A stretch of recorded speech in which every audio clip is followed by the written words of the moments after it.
When you talk to someone in his golden years, you're likely to hear about things he would do more of, less of, or just better if he had the chance to do it all over again. I'm generally happy with life, so can't complain that a tortuous route got me to this point. But if I could do it again with hindsight, the second time around I'd make sure to live by the following guidelines. I'd be a cheerleader, not a policeman, for my kids.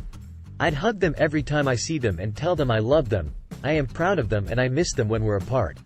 And I'd never skip a day of telling and showing my wife how much I appreciate her. I'd celebrate others' good fortune more often. I'd recognize and thank those in my life every time they do something noteworthy. I'd take the long view on reversals and disappointments, confident that most of them turn out to be great learning experiences. I'd make sure I like who I'm working with. More than that, I'd be certain I respect them and embrace their values.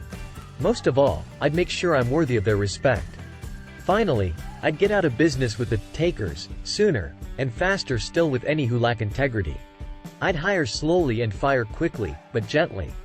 I'd hire more for brains, heart and judgment, and less for experience. I'd put taking classes with great professors above picking the perfect major. I'd leave any job where I couldn't find happiness and meaning, always making sure I'm moving towards something I want rather than away from something I don't. I'd look for patterns. Few things are so unique and unusual that you can't generalize from them. I'd write down my goals and share them with significant others, but I'd put them down in pencil and not let anyone punish me for changing them.